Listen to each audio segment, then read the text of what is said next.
Hi everybody and welcome back to the Nerd Shelves. My name's Michael and today we're going to be taking a look at the next game in the West Kingdom series. We've already looked at Architects of the West Kingdom, which is a fantastic worker placement game, a game that I just love. And this is the next game in the series. It's called Paladins of the West Kingdom. It was also designed by Shem, Phillips and MacDonald, and it looks to be quite a bit heavier than Architects of the West Kingdom, which I am really excited about. But how does it play? Let's find out. So come join me at the table when we take a look at Paladins of the West Kingdom.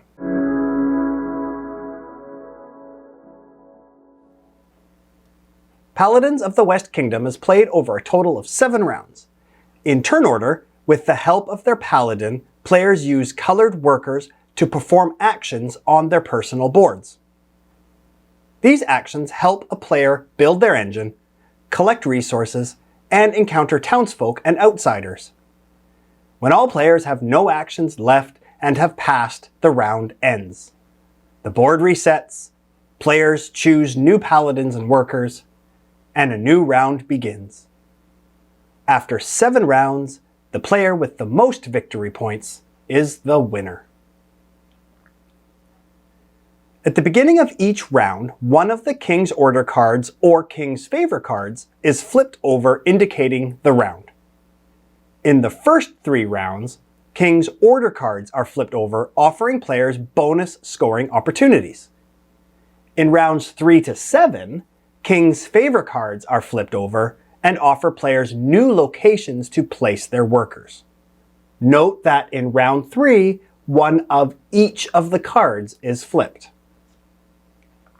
Each player then draws 3 paladin cards from their personal deck and chooses 1 to use this round, 1 to place on top of their deck for next round, and 1 to put at the bottom of their deck. Each paladin card shows 2 colored workers gained this round and temporary attribute boosts in strength, faith, and influence. A player's attributes are tracked on the left side of the board: strength in red, faith in black, and influence in blue. The paladin card also shows a special ability the player may use for the current round. Players also select one of the available tavern cards to collect the 4 colored workers shown on them. Then the round begins. Players take actions by placing workers on either their own personal board or one of the King's Favor cards. The left side of the player board focuses on building the player's engine and gathering resources, whereas the right side of the player board is more focused on scoring victory points, increasing players' attributes, and allowing players to spread out to the shared board in the middle of the table. Workers of the correct color must be placed onto colored spaces. However, any worker can be placed on transparent spaces. And criminals, the purple workers, are wild and can be placed on any space. On the left side of the board, you may choose to develop. Place 2 workers of any color and pay 4 silver.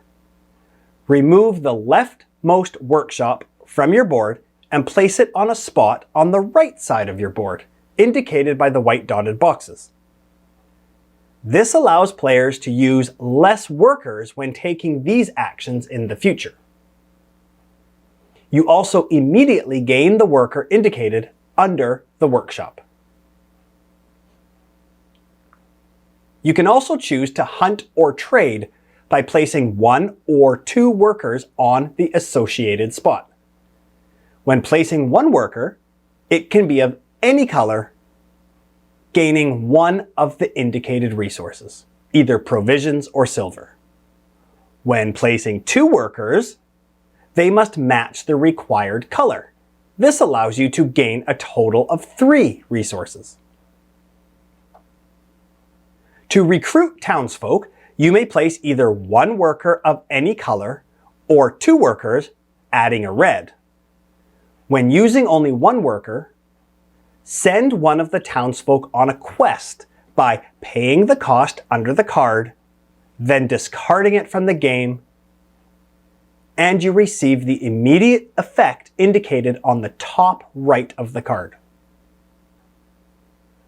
To recruit the townsfolk card into your crew, place two workers, one of any color and one red worker. Again, pay the cost under the card and place it face up alongside your player board. Recruiting townsfolk gives players ongoing abilities, as shown on the bottom of the card. To pray, place one black worker and pay 2 silver to remove all workers from one action space on your player board. This allows players to use that action space a second time that round. To conspire, place a worker of any color and immediately gain a criminal, which is a purple worker. Purple workers are wild and can be used in place of any other worker. However, when gaining a criminal, you also gain 1 suspicion card. While suspicion cards give players 1, 2, or sometimes no silver, they can also punish a player during an inquisition later in the game. On the right side of the board, you may choose to commission. Place a green, a black, and another worker of any color and pay an increasing number of provisions. Then remove one of your monk tokens and place it on the main board in the middle of the table, collecting the instant bonus. Players are only able to place the monk in an area where they have enough faith, as indicated on their attribute track. The faith requirement is shown on the black flag under each region. Commissioning monks also gains you 1 influence on your attribute track. To fortify, place 1 blue, 1 green, and 1 worker of any color, and again, pay the increasing amount of provisions. Players need to have enough influence as indicated by the blue flag across the top of the player board. When fortifying the city walls, draw the top wall card from the deck and place it face up along the top of your player board. Each wall card offers an immediate reward, which is always increasing a player's strength attribute, and another reward. Players can also receive endgame victory points if enough walls have been fortified. The garrison action allows players to place outposts on the main board, similar to placing monks. When taking this action, use 1 blue, 1 red, and 1 worker of any color, and pay the increasing number of provisions. Just like using monks, you must also have the required strength attribute. If you meet the requirement, remove the leftmost outpost and place it on the main board, collecting the immediate benefit.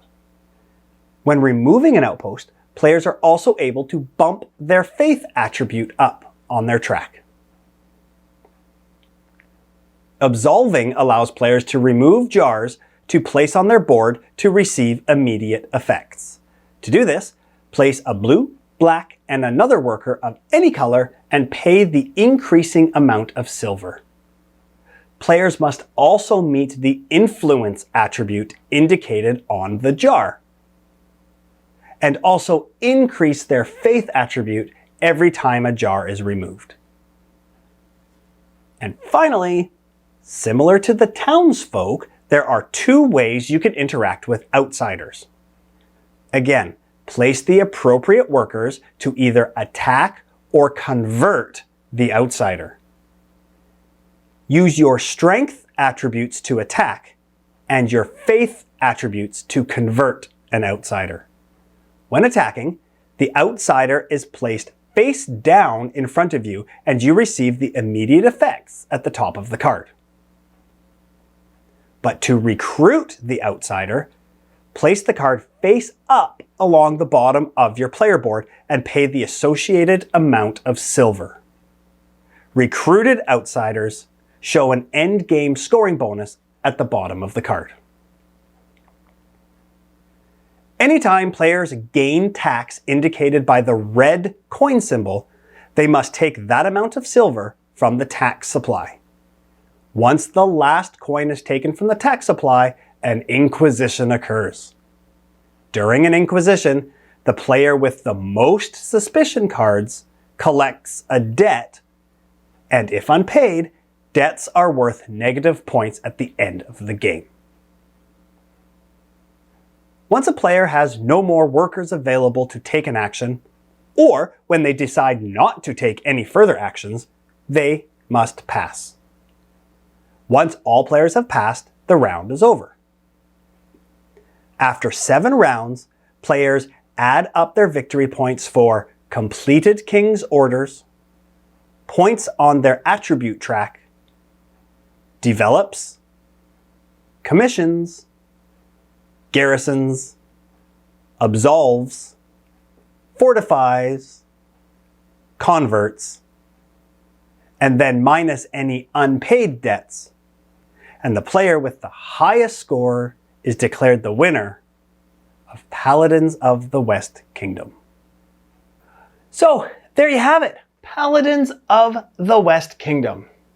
Now, let's start by saying it's very similar to Architects of the West Kingdom and Raiders of the North Sea and the other games designed by Shem Phillips, in that the art is fantastic. I love the art in all of these games. They're bright, colorful, it has that cartoony look, but very detailed and just fantastic art.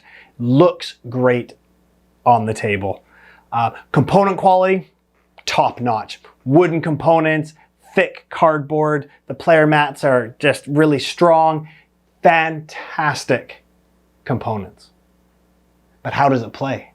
Well, I have to tell you, I love this game. This is my favorite out of all of his games so far. I love Architects. I love Raiders of the North Sea with all of the expansions added, but this one, Paladins of the West Kingdom, is heavier, it's thinkier, it makes my brain hurt in a good way. I love this game.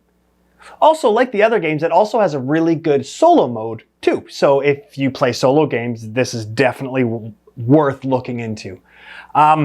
Just everything about this game is fantastic. Building your engine and trying to figure out which actions you have to do first, because some actions need faith, but they build strength, and other actions need strength, but they build influence. And if you want to build your influence, you have to use faith. And it's this balancing act of moving your attributes up the track to be able to perform the actions that you want.